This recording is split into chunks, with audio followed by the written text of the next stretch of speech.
Salut, c'est Trado, content de vous retrouver pour la mise à jour de l'indice parisien. Bon, eh bien, la séance est plutôt vilaine aujourd'hui, hein, 0,45% de baisse. Une fois de plus, merci merci la Tenkan qui a bien joué son rôle de support et lors des pires des plus bas du jour, eh bien, on pouvait s'inquiéter d'un ralliement direct de la moyenne mobile à la 20 séances. Il ne s'est pas produit, mais il semble bien effectivement qu'à défaut de descendre vers la M20, on attend quand même le contact avec cette dernière. Et tout semble effectivement dessiner un scénario selon lequel un contact imminent avec la M20 va se produire.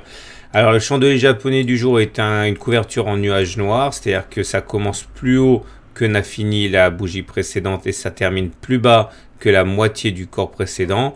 Maintenant, il faut savoir que lorsqu'on est dans une période de trading range, c'est-à-dire lorsque l'on latéralise comme ça, comme c'est le cas depuis 7 séances, 5 séances, eh bien ça perd un petit peu de son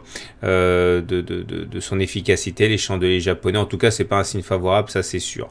Au-delà, eh bien, il faut savoir que les raisons de cette mauvaise entre guillemets séance, c'est le fait que les premiers résultats d'entreprise vont apparaître. On envisage aux États-Unis une progression des profits de 6%, mais rien n'est jamais sûr. Donc il y a toujours une petite fébrilité lorsque on attend des publications, et c'est un petit peu ce qui explique la torpeur et les hésitations du jour. Surtout que du côté du Dow Jones, le scénario n'a pas changé. On attend toujours avidement le retour à la percussion historique avec les 20 000 points qui se fait attendre.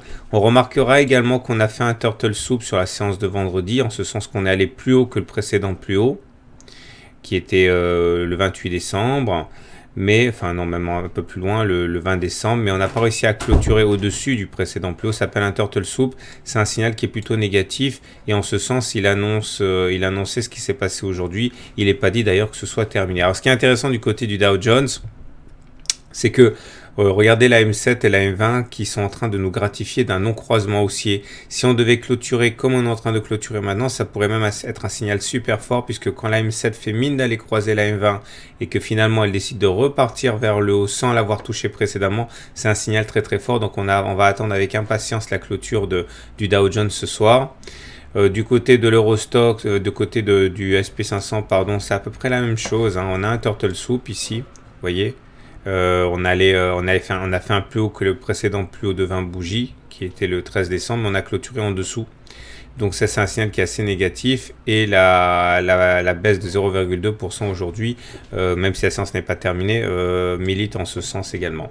Petit détour du côté du DAX, comme vous pouvez le voir pour le DAX 30, c'est un petit peu la même chose. On a abandonné 0,3% tout en prenant appui sur la Tenkan, mais on est toujours en gros dans une période de latéralisation en train d'attendre sagement la M20. Je reviens à mon CAC pour boucler la boucle. Comme vous pouvez le voir, les indicateurs techniques commencent à envoyer un signal quand même assez inquiétant. Le momentum est toujours positif, donc la pression est toujours haussière. On voit que cette pression haussière s'affaiblit, puisque le momentum décroît. S'il devait passer en dessous de 0, là par contre ce serait très mauvais, parce que nous sommes dans un contexte où le MACD est sous son signal. Ça nous met dans un terreau plutôt négatif. À noter également qu'il y a un quasi-signal baissier sur le RSI, puisqu'on est en train de sortir de la zone de surachat. Bon, c'est pas assez clair, on est quasiment sur 70, mais si on devait confirmer cette sortie en dessous de la zone de surachat pour le RSI, ça serait vraiment un signal inquiétant pour la suite, d'autant que le stochastique a déjà fait la même chose. Il est sorti de sa zone de surachat, il a 74 pour une zone de surachat qui est à 80, mais bon, on va quand même laisser le bénéfice du doute. On n'est jamais à l'abri d'un sursaut d'orgueil, mais en tout cas voilà, il y a un terreau assez inquiétant du côté des indicateurs techniques. À noter que les volumes sont toujours assez mesurés, puisque on hésite à prendre position. Voilà ce qu'on pouvait dire pour les indices. Donc globalement, ça latéralise avec une mise en danger au regard des indicateurs techniques sur la pérennité du mouvement en cours. Bref, soyez très méfiants.